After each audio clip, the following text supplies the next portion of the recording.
back my amazing friend and amazing co-host Ebony K. Williams to talk about the Kandi and Todd divorce proceedings. So on this one, what we're going to do is utilize Ebony's amazing intelligence when it comes to the law and being a celebrity and how those two things sort of intersect when it comes to what happens with a celebrity divorce, the money that's at stake, children being involved, minor children at that, in addition to This was never meant to be a simple breakup headline. What played out away from the cameras wasn't a calm ending between two people drifting apart. What's now being examined points to something far heavier, a marriage slowly buckling under control, expectation, and resentment that was never spoken out loud. Carlos King never described this as a neat, respectful split. He described a situation tangled in layers, finances, children, influence, and accusations that refused to stay silent. And the moment those layers started peeling away, what emerged felt far darker than viewers were prepared for. Because when a relationship lives under constant observation, when outside voices overpower private conversations, and when signatures are placed on legal papers under emotional strain, the damage doesn't explode all at once. It accumulates. Invisibly. Ruthlessly. What appeared solid on screen may have been fragile behind closed doors. What seemed like loyalty may have been calculation. And what was presented as agreement may never have been fully understood by both sides at all. Now, with attorneys circling, stories hardening, and the public dissecting every move, a single question refuses to disappear. Was this partnership ever truly balanced, or had it been breaking long before anyone dared to say it out loud? And once you understand what's being challenged now, one truth becomes unavoidable. This story isn't ending anytime soon. Then a few days later after that, on December 2nd, I'm sorry, not December 2nd, what happened on December 1st? Todd Tucker's attorney, Randy Kessler, responded to Kandi's filing. And this is where things were said, Ebony, that rubbed the general public the wrong way. Not all, but some. But I wanted to get your thoughts on what the audience is witnessing now looks, on the surface, like another celebrity split unfolding in public view. Court documents, polished statements, carefully crafted posts meant to reveal just enough, while hiding everything that truly matters. But through the lens Carlos King uses to examine this situation, it was never simply about two people choosing to walk away. This was a marriage formed under pressure from day one. Behind the curated smiles and picture-perfect moments was a dynamic shaped by imbalance, not just financial, but emotional and psychological. And when those imbalances collide with family involvement, power struggles, and resentment left unresolved, the ending is rarely peaceful. To viewers, Kandi Burruss and Todd Tucker appeared strong, accomplished, unified, a blended family defying expectations and thriving under the spotlight. But Carlos suggests the version fans consumed was incomplete, and that fractures existed long before legal paperwork ever entered the conversation. Because when one partner enters a marriage already powerful, already insulated, already financially secure, while the other enters under constant examination, the scales are never even. And marriages survive or collapse on that very imbalance. One of the most uncomfortable elements surrounding this union is the presence of another voice, one that never truly stepped aside. Mama Joyce. Carlos doesn't point fingers. He documents patterns. And what he highlights is a recurring dynamic where external influence repeatedly complicated Todd's role inside his own marriage. Choices were scrutinized, intentions questioned, motives challenged. Whether deliberate or not, that kind of pressure leaves marks. When a partner feels perpetually assessed not only by their spouse, but by family members, self-assurance deteriorates. Authority fades. And over time, partnership turns into performance.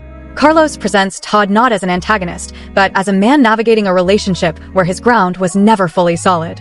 Where loyalty was demanded, yet trust came with conditions. Where commitment existed, but independence did not. And inside that environment, even genuine love struggles to remain steady. Another dimension Carlos brings into view is emotional separation. Not the dramatic kind that arrives overnight, but the quiet kind that grows while life accelerates. Expanding businesses, touring schedules, filming commitments. Brand empires in constant motion. According to the discussion, Kandi's world never paused for marriage. And while ambition itself isn't betrayal, imbalance can feel like neglect when emotional needs remain unmet. Carlos introduces the possibility, not as a claim, but as a question, that affection within this marriage may not have flowed evenly. That public unity didn't always mirror private emotional truth. And when emotional distance takes root, people look for affirmation elsewhere. Sometimes transparently, sometimes within lines both partners say they understand, and sometimes far beyond them. Which leads directly to the first major legal shift in the story. Everything you read, and I'm so glad you read it in its totality around Todd's request on the custody piece, the initial request.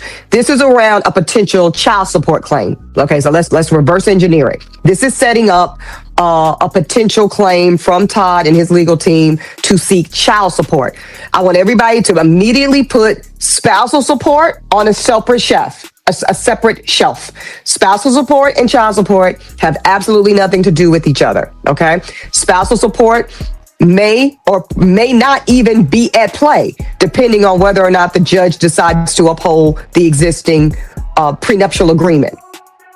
But child support. At this stage of the unraveling, Carlos introduces legal insight to clarify a detail most viewers completely overlooked. When Todd answered the divorce filing, his request went far beyond co-parenting. He asked for primary physical custody, along with final authority over major decisions. And according to the legal breakdown presented, that request isn't shocking, it's deliberate. The explanation makes clear that custody arrangements often drive financial assumptions. The parent with primary physical custody is typically positioned to receive child support, not pay it. Which means custody isn't just about parenting time, it's about control. That understanding shifts the entire storyline. What many viewers dismissed as an aggressive move suddenly reads as something else entirely, a calculated legal counter. A maneuver aimed at correcting a balance that may have felt uneven for far longer than anyone realized. And in that light, Todd's public persona, the involved father, the present caregiver, the daddy daycare image, takes on new meaning. Not staged. Intentional. Not evidence of right or wrong, but evidence that this separation is being contested on multiple fronts at the same time. If the custody request revealed strategy, the prenup revealed strain. Carlos circles back to footage fans remember well, but rarely dissected deeply. The tense hours before the wedding. The unresolved terms. The discomfort that lingered in the room. The pressure visible even then. And that's exactly where the second interview enters the conversation. Voluntary, the time frame. The fact that these two were 24 hours before their wedding, still going back and forth around the document itself, clauses, what this means, interpretation. Already that's a flag to any judge, Carlos. Because ideally, for a prenup to be deemed kind of best practices, this should have been done months ago. Months ago, this should have been in the can. This is what this really is supposed to look like in best practices is we set a wedding date, and we each give our lawyers the document. Your lawyer drafts it. They send it to my lawyer. We spend at least, on average, with this kind of money involved, a month to 3 months negotiating back and forth. What's fair, what I like, what you like, cut this out, retract this, da, da, da, da, da, da, da. Then we agree on the document. I sign, you sign, it's notarized, it's in the can. At least a month, if not 3 or 4 months ahead of the wedding date. When you are just the nature of the pressure cooker of vows start in 24 hours. Locking in a prenuptial agreement just 24 to 48 hours before a wedding is a warning sign. Not automatically void, but deeply concerning. Especially when one party doesn't have independent legal counsel standing beside them. According to the legal breakdown, best practice happens months ahead of time. Space to read. Time to negotiate. Freedom to agree without a countdown clock hanging overhead. What's being highlighted here isn't blame, it's exposure. If Todd signed while emotions were running high, under the pressure of an approaching ceremony, without his own attorney advocating for him, that signature may not reflect true consent. It may reflect endurance. And that single possibility forces a re-examination of the entire marriage. Because a union structured to safeguard one side while demanding compromise from the other is never built on level ground. Another complication weaving through this divorce is the issue of boundaries, or the lack of clearly defined ones. Kandi and Todd have openly acknowledged a non-traditional arrangement.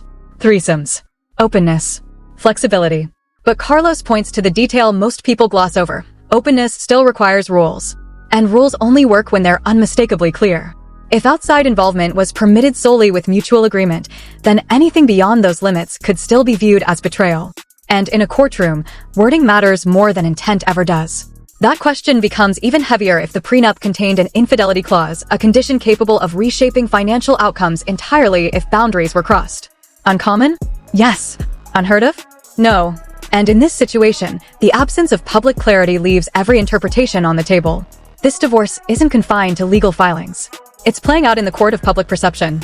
Every post, every interview, every moment of silence is being dissected, not just for emotion, but for motive.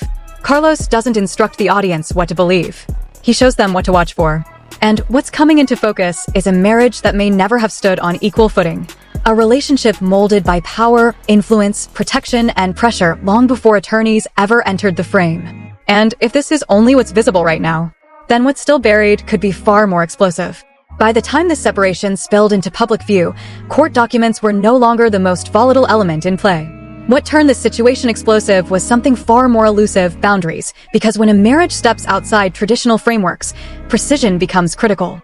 And the way Carlos King contextualizes this collapse suggests precision may have been the one thing this relationship never fully secured. On the surface, Kandi Burruss and Todd Tucker appeared candid, open, unafraid to confront uncomfortable realities. They acknowledged a non-traditional structure. They spoke about experimentation, about flexibility, but Carlos draws attention to a crucial distinction many viewers overlooked entirely. Openness does not automatically cancel betrayal. In many cases, it actually makes it harder to define. Carlos doesn't accuse either side of misconduct. Instead, he centers the conflict that now anchors this divorce, what was explicitly allowed and what was merely assumed, because openness requires boundaries. Boundaries require agreement. And agreement depends on clarity. If intimacy outside the marriage was only acceptable under defined circumstances, shared presence, mutual awareness, explicit consent, then anything beyond those limits becomes a breach. Not of values, but of terms, and terms carry weight in court. This is where the story pivots away from emotional interpretation and toward legal impact, because once a relationship enters a gray zone, whoever controls the interpretation controls the power. The tension intensified when People magazine entered the narrative. According to Carlos, the publication reported that Todd was allegedly communicating with other women. And that word matters, allegedly, but Carlos also emphasizes something viewers shouldn't ignore. People magazine doesn't publish lightly. It relies on multiple confirmations. Verification. Accountability. That distinction changes everything, because once a claim reaches a mainstream outlet, it stops living as gossip and starts existing as record, at least in the public arena. And public perception is never passive. As speculation spread, both parties responded with precision. Kandi shared reflections on emotional pain, on carrying strength publicly while unraveling privately. Todd issued his own response, addressing his struggles, his role as a father, his internal conflict. Carlos frames these moments not as coincidence, but as calculation, because modern divorces unfold in two courtrooms, the legal one and the timeline. Every post is deliberate, every word weighed, every silence intentional, and in cases this visible, perception doesn't just shape opinion, it shapes leverage. As the narrative widened, one unsettling question refused to fade. If a marriage was open, what exactly qualifies as cheating? That question isn't abstract. It's contractual, and this is where Carlos introduces the most consequential conversation of the entire unraveling. Yeah, go ahead. Two more questions. With that being said, Kandi and Todd have been very public and open about inviting women in their bedroom. It's been something that they've been very open about. This is not a secret. They have threesomes. They've been very open about it. They had that understanding. If there is a bad boy clause or bad woman clause, Carlos approaches the issue head-on, but with precision. If Todd communicated with other women outside of Kandi's presence, outside whatever terms were understood between them, would that legally qualify as infidelity? The response, grounded in legal perspective, is deeply unsettling because it offers no certainty.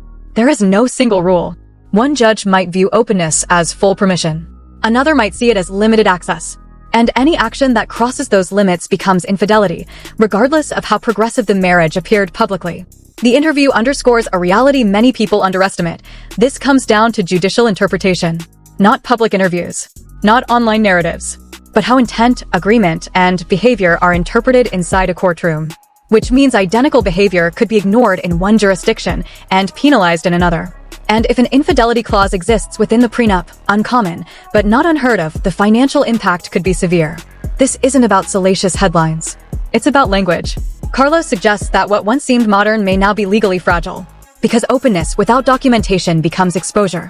Without explicit terms, one partner's understanding becomes the other partner's shield. And ambiguity serves no one except the person best positioned to argue it. Through that lens, Todd's legal stance begins to read differently. Less reactionary, more protective. Not a grasp for dominance, but preparation against interpretation. As the legal threads tighten, the emotional toll becomes unavoidable. Children are observing. Families are aligning. Narratives are forming faster than facts can stabilize. Carlos notes that this is often where divorces turn hostile, not out of malice, but out of fear. Fear of losing access. Fear of losing ground. Fear of losing self. And once fear enters the equation, collaboration disappears. The focus shifts beyond how the marriage ended to how it operated. Were both partners working under the same assumptions? Were boundaries ever clearly defined? And if they were they honored? Carlos doesn't resolve these questions. He leaves them unresolved. Because unanswered questions create more pressure than accusations ever could. Despite nonstop coverage, Carlos makes it clear the public is still seeing fragments. Legal motions without context. Posts stripped of subtext. Statements detached from consequence. While audiences debate loyalty and fault, the real choices are being made quietly inside conference rooms, legal drafts, and strategic conversations far removed from cameras. This divorce is no longer about a relationship ending. It's about definitions. Of consent. Of fidelity. Of equity.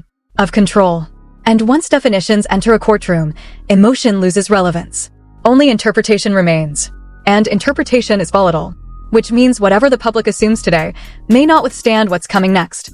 By now, one reality can't be ignored. This was never simply about love dissolving. It was about power realigning. When marriages exist at the crossroads of fame, wealth, and visibility, separation stops being private the moment paperwork is filed. What follows is never gentle. It becomes strategic, measured, emotional, but also procedural. Carlos King wasn't narrating disorder for drama. He was describing a mechanism engaging. Because once attorneys step in, history transforms into evidence. Silence becomes suspect. Every public gesture becomes deliberate. And here, nothing operates independently. The prenup isn't just paperwork. It's leverage. Custody discussions aren't just about children. They're positioning. Public statements aren't emotional vents. They're protective framing. When all of that converges, the marriage stops being personal and becomes contested ground. What makes this moment especially volatile isn't what's been proven, but what's arguable. Todd's challenge to the prenup doesn't guarantee its collapse, but it invites examination, timing, counsel, pressure, circumstance. Judges don't just validate signatures, they evaluate environments. And once evaluation begins, it expands. Because when one section is questioned, everything attached to it opens up. Behavior, consent, unwritten boundaries that were assumed rather than recorded. This is where perception turns dangerous. An open marriage, once made public, often gets simplified into one word: permission. But legally, permission is never absolute. It's conditional, contextual, specific. And the least defined conditions are always the most contested. Which is why this story isn't anchored in whether something occurred, but in how it's interpreted. And interpretation equals power, especially when children are part of the equation. Because once custody is involved, the narrative shifts tone. Travel becomes absence. Flexibility becomes instability. Support systems become substitutes. This isn't about capability. It's about framing responsibility. And framing decides outcomes. Carlos King made one thing unmistakable without stating it outright. Both sides are planning for multiple endings. Not out of pessimism, but necessity. That explains the restraint. Why details surface when they do. Why language is measured. Why no one escalates too soon. Because escalation never begins loudly. It begins with alignment. And the most perilous stage of any high-profile divorce is the one where everyone is still pretending to be composed. This is where stories solidify. This is the phase where audiences begin to split. Where belief replaces evidence. Where guesses rush in to occupy the space silence leaves behind. And silence, in situations like this, is never hollow.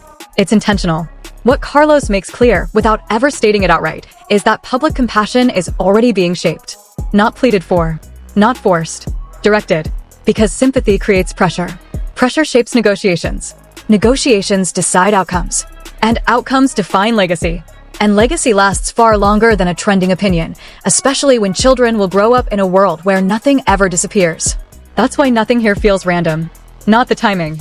Not the wording. not the emotional distance, and certainly not the restraint, because restraint signals readiness, which leads to the most uncomfortable truth of all. There doesn't need to be a villain for harm to occur.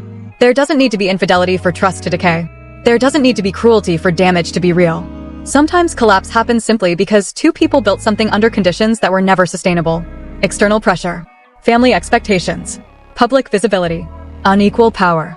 None of these factors destroy a marriage on their own. But combined, they erode it slowly until there's nothing left to defend. Carlos doesn't assign blame. He provides perspective. And perspective often reveals more than accusation ever could.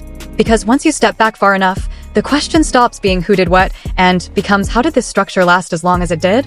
That's the story beneath this one. Not cheating, not paperwork, not headlines, but imbalance. An imbalance that was accepted, normalized, and eventually used as leverage. What comes next won't hinge on truth alone. It will hinge on interpretation, on judgment, on which version sounds more reasonable inside a courtroom than it does online. That's what makes this moment so volatile. Because identical facts can lead to entirely different conclusions. One ruling could uphold everything. Another could unravel it all. One judge might interpret openness as permission. Another might see it as confusion. And inside that uncertainty lives the real suspense. This isn't a narrative rushing toward closure. It's one inching toward collision. Slowly, deliberately, with consequences that won't fully surface until decisions are locked in and stories can no longer be shaped. Until then, everything remains alleged. Everything remains tactical. And every move carries weight. Because in divorces like this, the ending doesn't arrive when documents are signed. It arrives when the story stops evolving. And that moment hasn't come yet.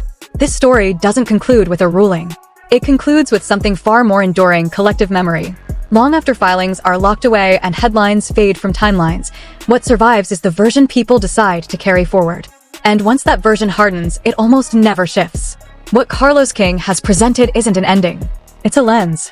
A reminder that in divorces lived under a spotlight, truth is rarely obvious. It's layered, buried in timelines, embedded in legal phrasing, hidden in what's carefully said and what's deliberately left unsaid. There are still questions without answers. About consent, about power, about understandings that were assumed instead of spelled out, about boundaries that may have blurred long before anyone recognized their weight. And while audiences rush to declare loyalty, the reality is far more complex than choosing sides. Because when wealth, family, image, and children collide, there are no pure victories, only outcomes negotiated behind closed doors. What comes next won't be decided by emotion alone, or by outrage, or by popularity. It will be decided by interpretation, by discretion, by how history is reframed in the present tense. And that's why this story extends beyond celebrity. Because it exposes how delicate boundaries become when love shares space with ambition and control. How quickly private choices transform into public leverage. And how easily perception turns into currency. So before the final chapter is sealed, before conclusions are drawn in courtrooms or comment sections, consider this. What parts of this story feel uncomfortably familiar? What assumptions are being made without evidence? And how often do we mistake visibility for truth? Stay observant, stay skeptical, and don't confuse quiet with innocence or volume with facts. Because in stories like this, the truth doesn't arrive with an explosion. It surfaces slowly, long after everyone believes the story is finished.